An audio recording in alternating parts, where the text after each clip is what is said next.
¿Cómo están? Buenas tardes, ya casi, discúlpenme. Hola, doctor. Buenas tardes, doctor. Buen día. Buenas tardes. Una disculpa, pero es que estos días cuando entran nuevos residentes es aquí todo un relajo, entonces pues me quitan bastante tiempo. Y vamos a continuar, vamos a hablar del meningioma. Seguimos hablando de las tumoraciones que son benignas. Los meningiomas, tal cual como su nombre lo dice, pues dependen de las meninges, entonces vamos a entender que son tumores extraaxiales, aunque intracraneales, ¿no? Es el tumor más común de las meninges. Les repito, es una neoplasia no glial, o sea, no depende de las células del cerebro. Ahí tiene su origen en los meningocitos o células aracnoideas y se encuentran en cualquier lugar donde haya meninges, o sea, puede crecer en cualquier lugar donde anatómicamente haya tejido meningial. Es más frecuente verlos en mujeres en una proporción 2:1 e incluso podríamos observarlo a nivel de la columna vertebral, ahí también hay meninges. Entonces, es más frecuente en mujeres, ¿no?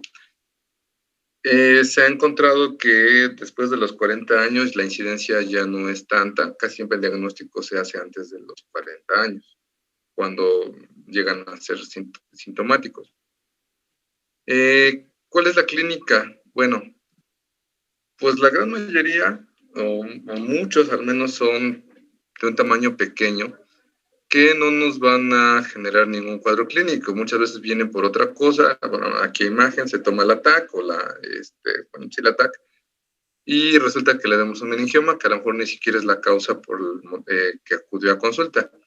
Entonces pueden ser asintomáticos. Ustedes pueden tener un meningioma y tal vez no lo sepan, no produce ningún síntoma clínico, sobre todo también cuando el tamaño no es considerable. Entonces, aquellos que sí son de un tamaño mayor, que producen algún tipo de edema, que se asocian con edema o que están muy cerca de estructuras sensibles, sí puede haber una variedad de síntomas. Los más comunes se incluyen como dolor de cabeza, algún tipo de paresias y cambios en el estado mental. Sí, ya vimos, ¿no? Les puse el ejemplo cuando hablábamos cuando intentábamos distinguir entre tumores intraaxiales y extraaxiales, que pueden condicionar hiperostosis por afectación intraósea, o sea, pueden irritar el hueso cuando están muy en contacto con él, que le van produciendo un engrosamiento por esta irritación constante del hueso. Histológicamente se pueden clasificar en 3. En grado 1, que es benigno, lo bueno de esto es que la gran mayoría están acá, van a ser benignos. El grado 2 también es atípico, hasta en un 30%, que están ahí, digamos, son borderline. Y el grado 3, que es anaplásico maligno, pero afortunadamente su incidencia es menor al 1%. Entonces no es tan común ver un meningioma maligno. ¿Qué características vamos a poder identificar? En la radiografía son datos pues realmente un tanto vagos. No es el método para hacer diagnóstico, pero si están sospechándolo, podríamos encontrar alguna de estas cosas. Algún surcos de las arterias meningia media agrandados. ¿Se acuerdan que en la placa se ve cómo se distribuyen los vasos? Podríamos ver ahí una deformación en esta distribución. La hiperostosis, ya lo dijimos, un aumento en el grosor del hueso. Podríamos llegar a ver alguna calcificación, desplazamiento de alguna estructura, por ejemplo, la glándula pineal, los plexos coroideos. Esto es por el efecto de masa. En la TAC, un ATAC sin contraste nos puede ser de utilidad. El 60% de ellos son ligeramente hiperdensos al cerebro. El resto son un poco más isodensos. 20-30% de ellos tienen alguna calcificación. El ATAC con contraste van a realzar de forma intensa y homogénea. Y les decía otra vez la hiperostosis. En resonancia magnética, la señal de los meningiomas, digamos, con comportamiento típico, vamos a ver que en T1 generalmente son isointensos a la materia gris, o sea, no se distingue por su intensidad una de otra. En algunos casos, sobre todo aquellos que son más fibrosos, pueden ser más hipointensos en T1. En T1 con contraste realzan mucho y de forma homogénea.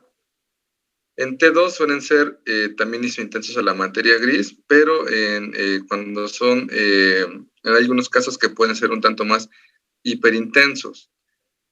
Igual siguen siendo hipointensos cuando tienen una textura pues más fibrosa y con calcificaciones. Entonces es variado. ¿Qué signos de imagen útiles podemos ver en un meningioma? Pues básicamente son los que ya vimos para distinguir una masa intraxial de una extraxial. Aquí veríamos el signo de la hendidura, no es específico para meningioma, pero ayuda a determinar si es una masa extraxial. La cola dural se observa hasta en un 72% de las veces. Puede tener un aspecto de rayos de sol o rueda de radios por los vasos. Hay un signo que se conoce como el de la materia blanca, en la cual al momento de que es un efecto de masa, pues la encurva. Si hay edema, que puede presentarse en un 50%, pues va a ser un edema de tipo vasogénico. Ya sabemos cómo se ve un edema vasogénico. Tenemos un masculino de 52 años de edad que él acudía por otra cosa y se observa un hallazgo incidental ahí. ¿Qué me dicen? Se ve una masa en la hoz del cerebro del lado derecho. Ok, muy bien. Se ve un tanto hipointensa, ¿no? En relación con el resto del tejido, es una secuencia potenciada en T1. Y vemos que está justo aquí en la línea media, como bien dijo su compañera, a nivel de la hoz del cerebro. Y podemos identificar que aquí está su implantación porque está creciendo hacia acá. Esta es una secuencia en FLAIR. Es una en T2 con FLAIR. Vemos que el líquido se atenúa y se nota de mejor forma la masa. De hecho, aquí le podemos ver alguna especie ya de contorno. Vea cómo con el contraste, la secuencia T1 con contraste, pues el realce es muy intenso y bastante homogéneo. Y vemos esta prolongación hacia la meninge, que esto es lo que vamos a conocer como cola dural. Esta es la colita. Entonces, pues este es un meningioma. ¿Ok? Tenemos otro caso, un femenino de 42 años, que ella acude por una neuralgia del trigémino del lado derecho. Aquí, digamos, la clínica, pues, nos da a pensar más o menos dónde hay que buscar. ¿Qué le ven? Pues de una zona hipointensa cerca del temporal. ¿Una G, perdón? Por ahí más o menos.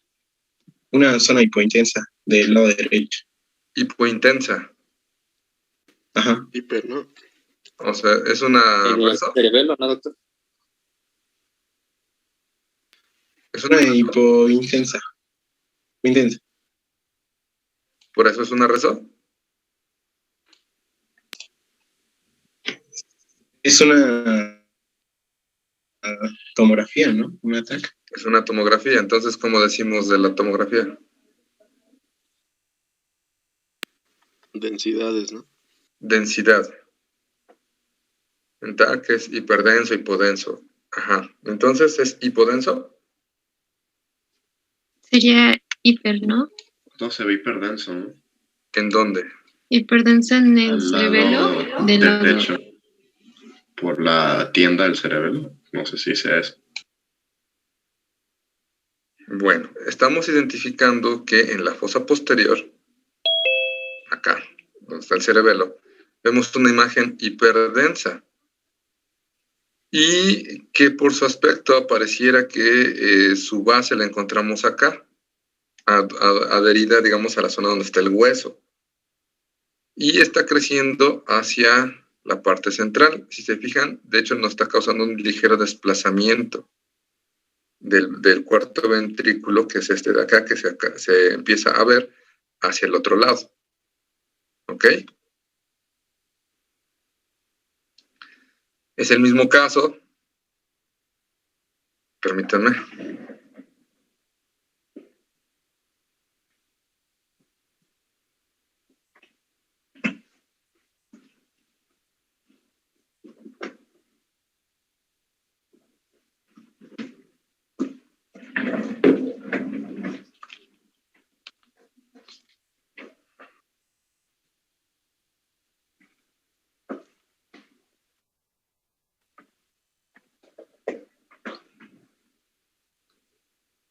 Ahí está. Perdón, ya estaba acabando la batería. Entonces, esta es una secuencia, ahora sí, de resonancia. ¿Qué secuencia es? T1, T2. T2, ¿no? Es un T2. ¿Por qué? Estamos viendo el líquido en aquí en el cuarto ventrículo y en las circunvoluciones. ¿Qué me dicen? Puede ver También la el dural. signo de la cola dural. No, en este caso no es la cola dural. Se puede ver que le está desplazando el ventrículo, entonces está haciendo un efecto de masa y también, como mencionábamos, se ve un edema y se ve que está rodeada por un borde hiperdenso. Intenso. Intenso, perdón. ¿A qué corresponde ese borde hiperintenso que mencionas? Pues que ahí hay líquido cefalorraquídeo. Exacto, que es uno de los datos para distinguir una masa extraxial. Esto que me mencionan aquí, no sé si era lo que se referían de cola dural, es la hendidura, el signo de la hendidura. Al momento que está empujando, pues aquí se va a ampliar el espacio. En esta imagen no se identifica el signo de la cola dural, pero estamos viendo dónde está implantado. ¿Qué diferencial podríamos tener acá? Con un schwannoma. Muy bien, con un schwannoma, que es una de las lesiones que se encuentran en el ángulo pontocerebeloso, que se acuerdan que les puse un cuadrito por regiones, qué tipo de tumores son más frecuentes. Tenemos los meningiomas y los schwannomas. Hay otros, pero serían como los más comunes. Entonces, estos puntitos negros que ven acá corresponden a los vasos. Acuérdense que una masa extraxial también va a desplazar los vasos hacia la parte, en este caso hacia la parte central, como lo tenemos acá. Esta es una secuencia FLAIR. Se distingue todavía mejor. Acuérdense que en el FLAIR se atenúa el líquido, digamos, normal o circulante. Y en la secuencia T1 vean cómo realza de forma homogénea y pues bastante intensa, ¿no? En el diagnóstico, pues es un meningioma.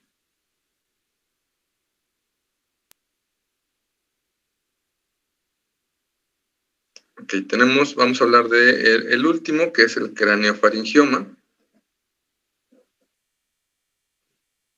Permítanme un tantito.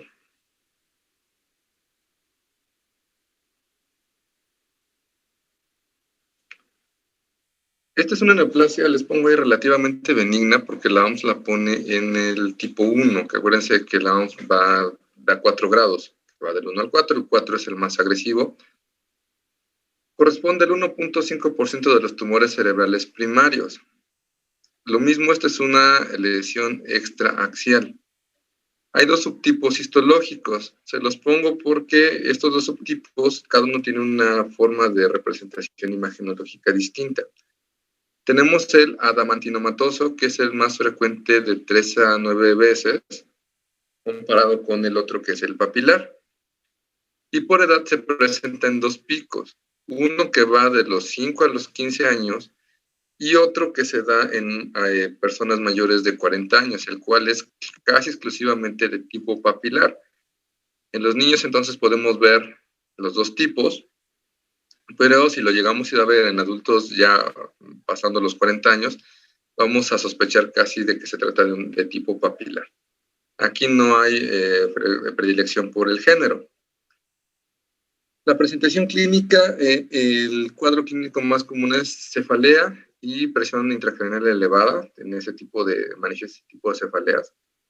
Debido a su localización, ahorita la vamos a ver dónde se encuentra, que también es una lesión supracelular principalmente. Los síntomas van a ser de tipo visual. Esto es más frecuente en adultos, hasta en un 80% de las veces.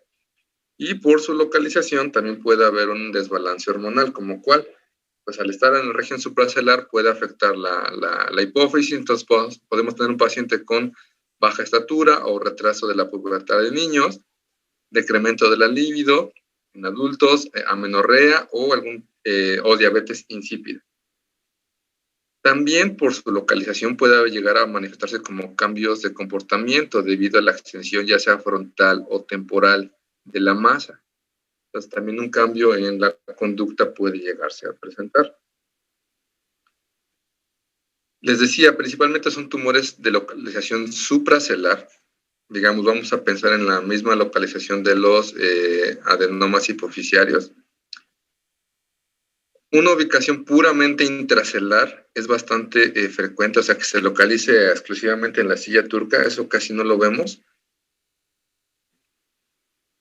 Los tumores grandes se pueden extender hacia cualquier dirección, lo que nos va a afectar el quiasma óptico y cualquier estructura, por ejemplo, también puede llegar a comprimir el mesencéfalo, que podría desencadenarnos una hidrocefalia. Ubicaciones raras donde lo podríamos llegar a ver, en la nasofaringe, en fosa posterior, o que se puede extender hacia columna cervical. Pero realmente la gran mayoría los vamos a tener acá. Supracelares con algún grado de extensión intracelular. ¿Qué características va a tener? Les repito que dependiendo su tipo histológico es la imagen que vamos a obtener. Generalmente los de tipo adamantinomatoso son de contornos lobulados y suelen tener un componente quístico, ¿vale? También los componentes sólidos están presentes, pero van a formar una porción relativamente menor de la masa. Entonces va a ser de forma habitual una masa quística con algunos componentes sólidos por ahí. Realzan intensamente con el contraste tanto en TAC como en rezo. Suelen llegar a calcificar, aunque esto solo es cierto para, les repito, el subtipo adamantinomatoso. Entonces el papilar casi no nos va a calcificar. ¿Okay? Entonces uno de tipo adamantinomatoso tenemos que irle a buscar alguna calcificación. Suelen ser grandes y se extienden superiormente hacia el tercer ventrículo y pueden llegar a encerrar vasos e adherirse a estructuras adyacentes. Esta es otra de las causas por las que, a pesar de que es histopatológicamente benigno, puede ser difícil resecarlo por las estructuras que puede llegar, los vasos que puede llegar a invadir. Tenemos un masculino de 18 años, en la edad, tiene dolor de cabeza, lo ha tenido por 25 días. Esta es una, ¿qué? ¿Un ataque? Un TAC. Muy bien, un ataque con ventana para parénquima cerebral. ¿Qué les llama la atención? La región hiperdensa. La región hiperdensa detrás de lo que sería el hueso del seno etmoidal. Puede ser Que una es igual de la misma calcificación. densidad del hueso. Ok, esto de acá. Aparte tenemos otros por acá. ¿Qué más? Se pueden observar las astas de los ventrículos laterales agrandados. Muy bien, vemos las astras de los ventrículos laterales que se encuentran agrandados. ¿Eso ya qué nos va diciendo? Que puede estar haciendo una hidrocefalia por compresión del tercer ventrículo. Ok, podría ser. Y más? también se observa, bueno, cerca de la misma calcificación, se observa una zona hipodensa, que puede ser referente al componente quístico que nos mencionó. Muy bien. Vemos aquí una zona hipodensa, aquí vemos otra, y otras zonas un tanto más hipodensas acá. ¿Esto a qué corresponde? Podría ser edema, que también es muy común encontrarlo. No tanto. A ver, vamos a ver las siguientes imágenes. Este es un corte más superior. Vamos corroborando el hecho de las calcificaciones, estas zonas hipodensas que están acá, otras aquí un tanto isodensas que no podemos delimitar tan bien, y seguimos viendo el aumento en el tamaño de las astas temporales de los ventrículos laterales.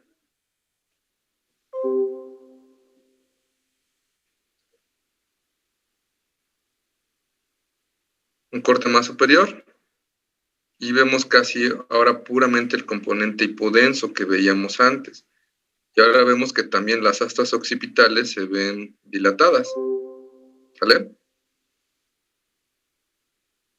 Este, como tal, es un craneofaringioma. Efectivamente, lo que vemos acá son las calcificaciones y el resto son el componente quístico, como bien decía su compañero. Obviamente, para completar el estudio tendríamos que hacer un estudio contrastado o de resonancia para ver bien la extensión del tumor, pero ya desde aquí vamos viendo, tenemos edad, tenemos localización supracelular y el componente tanto quístico como de calcificaciones. Entonces, la primera posibilidad diagnóstica aquí es un craneofaringioma, que efectivamente está condicionando hidrocefalia por compresión del tercer ventrículo. Entonces siempre va a haber, bueno, en estos craneofaríngemas siempre va a haber un componente quístico y un componente líquido. En los de tipo adamantinomatoso, sí. Igual, es que no es eso de decir siempre, ya saben que en medicina todo eso es relativo. Hablamos de lo más frecuente. Entonces, lo más frecuente es ver componente quístico y componente cálcico. Entonces, por eso así como que decir siempre no me agrada mucho porque, pues, ya saben, desde que entramos a medicina nos dicen que así es esto y realmente así es. Puede ser un craneofaringioma de tipo adamantinomatoso que no tenga componente cálcico. ¿En qué porcentaje les dije que había calcificaciones? En un 90% en el adamantinomatoso. Entonces hay un 10% que tal vez no se llega a presentar. ¿Sale?